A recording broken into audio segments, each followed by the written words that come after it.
අපි රාජ්‍ය සේවයට මේ අවුරුද්ද මොකද්ද කරේ? රාජ්‍ය සේවයට මේ අවුරුද්ද කරපු දේ කරන්න යනකොට මම එදා මේ කතාව මේට කලිනුත් කිව්වා. කියනකොට අපේ අද නෑ සමග ජන බලවේගයේ මහලේකම්තුමා තමයි රාජ්‍ය පරිපාලන ඇමති හැටියට හිටියේ. 2016 ඉඳන් රාජ්‍ය සේවයට බඳවාගත්ත සේවකයන්ගේ විශ්‍රාම වැටුප පිළිබඳව හදපු වැඩපිළිවෙලක් නෑ. 2016 පත්වීම ලිපිය දෙන්නේ කොහමද? 2016 ගරු කතානායකතුමනි පත්වීම ලිපිය තියෙන්නේ 2016 ඔබට හිමි විශ්‍රාම වැටුප ක්‍රමය පිළිබඳව රජය විසින් ඉදිරියේදී ගනු ලබන ප්‍රතිපත්තිමය තීරණ ඔබට යටත් විය යුතුය. මේක තමයි 2016 පත්වීම ලිපිය. 2016 පත්වීම ලිපිය අනුව රාජ්‍ය සේවය 2016 ඉඳන් බැඳිච්චාට විශ්‍රාම වැටුප නෑ කරු කතානායකතුමා. ඒ අය දන්නේ නෑ දායක විශ්‍රාම වැටුපක්ද කියලා. දායක විශ්‍රාම වැටුපක් නම් බැඳිච්ච සේවකයෙක්ගෙන් දායකත්වය අය කරගන්න ඕන. නැත්තම් රජය මේ පැත්තෙන් විශ්‍රාම වැටුපට අවශ්‍ය කරන දායක මුදල් අරන් දෙන්න ඕන. එහෙම වෙන් කිරීමක් කරලත් නෑ. ඒ නිසා අන්න අපේ අයවැය තීරණය අනුව මේවර රාජ්‍ය සේවකයාගේ 2016 සිට රාජ්‍ය සේවයට එකතු වෙච්ච සියලු දෙනාට විශ්‍රාම වැටුප හිමි කරලා දීම 2026 අයවැයේදී අපි සිදු කරා කරු කතානායකතුමනි. ඒක විශාල ජයග්‍රහණයක් අපේ රටේ රාජ්‍ය සේවකයාට. ඒ වගේම දේපල ණය සම්බන්ධයෙන් මම අහගෙන හිටියා දේපල ණය පිළිබඳව විපක්ෂයේ දේපල ණය පිළිබඳව කියන කතාව. මේකට මිලියන 500යි වෙන් කරේ කියලා කිව්වා. ඔව් මිලියන 500 මොකටද වෙන් කරේ?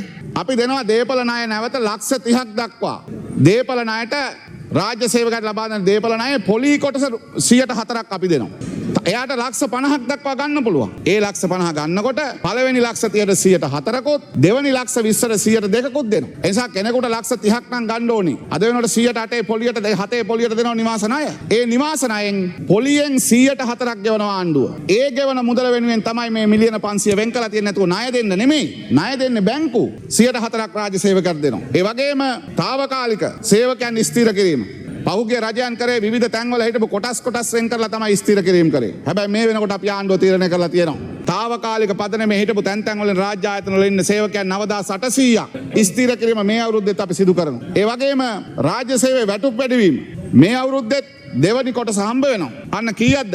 කෝටි 11000ක්. බිලියන 110කට ආසන්න මුදලක් අපි මේ අවුරුද්දෙත් රාජ්‍ය සේවයේ වැටුප් සඳහා ලබා දෙනවා. ඒ වගේම උත්සව අත්තිකාරම් අපි රුපියල් 10000 සිට 15000 දක්වා ඉහළ දානවා. විශ්‍රාමිකයන්ගේ 26ට පෙර තිබිච්ච විශ්‍රාම වැටුප් 20ට පෙර තිබිච්ච විශ්‍රාම වැටුප් විෂමතාවය වෙන් කිරීම සඳහා ඒ අවශ්‍ය කාරණයට අවශ්‍ය මුදල තවත් රුපියල් මිලියන 20000ක් ඒ වෙනුවෙන් වෙන් කරනවා. ඒ වගේම රාජ්‍ය සේවයේ බඳවා ගැනීම විධිමත් කරනවා. රාජ්‍ය සේවකයන්ගේ වැටුප් ගැටලුව විසඳීම සඳහා වැටුප් කොමිසමක් දානවා. ඒ සියලුම රාජ්‍ය සේවකයන්ට මෙතනින් පස්සේ තියෙන වැටුප් පිළිබඳව ගැටලුව තියෙනවා නම් අන්න ඒක විසඳන්න අපි රාජ්‍ය සේවයේ පැත්තට මේ ගැටලුව විසඳන්න කටයුතු කරනවා.